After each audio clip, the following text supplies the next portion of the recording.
everything is heating up. And I had said to them from the beginning. So the idea is 20 years later, her life is a mess because she's been on the run her whole life, hiding from this potential threat. She's an alcoholic, she's a dope fiend, her life is a wreck. And obviously he comes back, but we create a scenario whereby she turns the table and says, you know what, fuck it.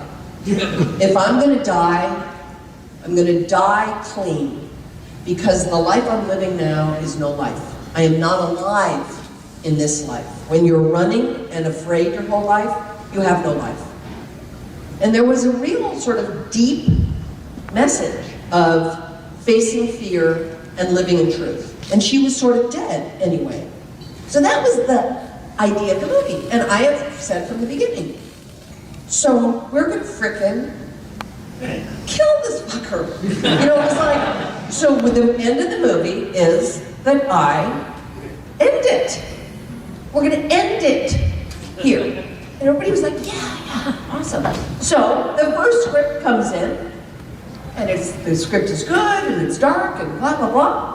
And then the last scene, you know, something happens, and, you know, a car goes off a cliff or something, and it's, you know, they've written it like, the flames reflect in her face, and she knows it's over. I was like, no.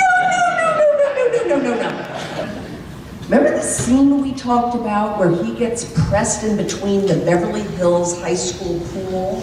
You remember in It's a Wonderful Life, you know, when they're dancing and they fall in the pool? That's a real Beverly Hills high school pool. The basketball court is on top of the pool. And it's still there, and it still moves. And I was like, no. This is a private school, she's the headmistress. They have that pool. And no, he's gonna fall into the crack. She's gonna shut the fucking pool on him and cut off his fucking head with an axe.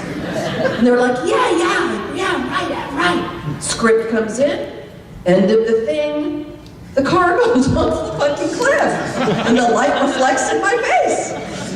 And now we're like a month away from shooting, and I'm really getting panicked because I don't understand. We have these meetings, we have these talks, and then some ambiguous ending is written in. So I go to the office really pissed. I walk in, and I'm like, what the fuck is happening here? I don't understand this. And we had a stake through the heart, we had a head chopped off, we had it all. And they looked at me and said, Jaime, there's a clause in the contract with Mustafa Akkad that says you can't kill him.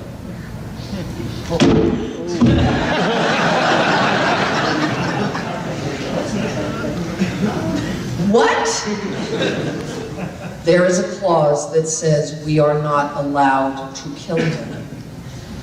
Now you fucking tell me? This is now a movie where they've hired actors, they've hired a crew, they've hired stunt people, they have done it all. We have locations, clothing. So now for me to go, I'm done, I'm out, I'm gone, I'm bouncing, to use your phrasing. You know, I'm gone. There's no way I am doing this again. And they said, how can we do this with you? I said, you can't.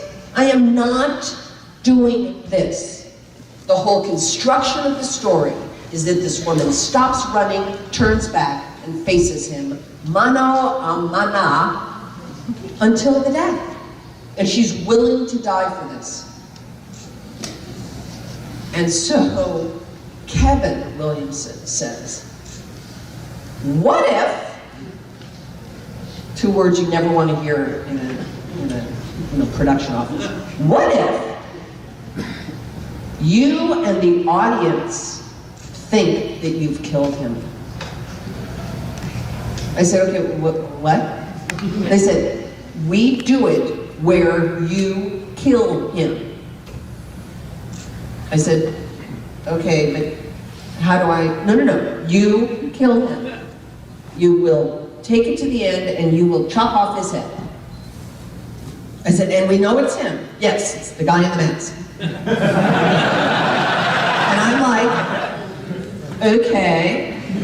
So, and they said, will you accept that? Now you have to remember, it was a payday for me. No, I'm not joking. I mean, I got paid.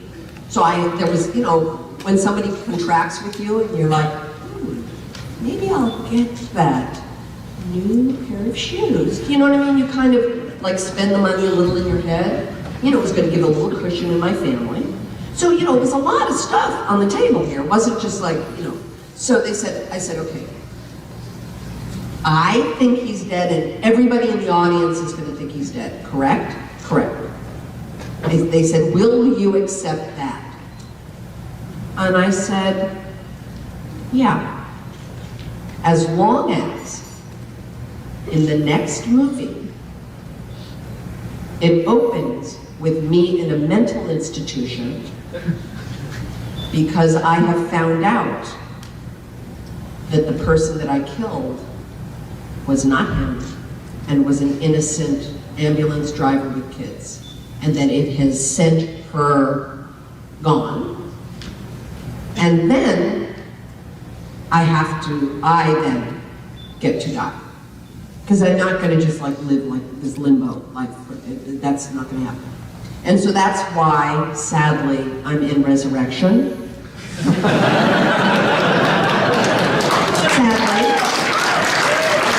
That was how it had to work.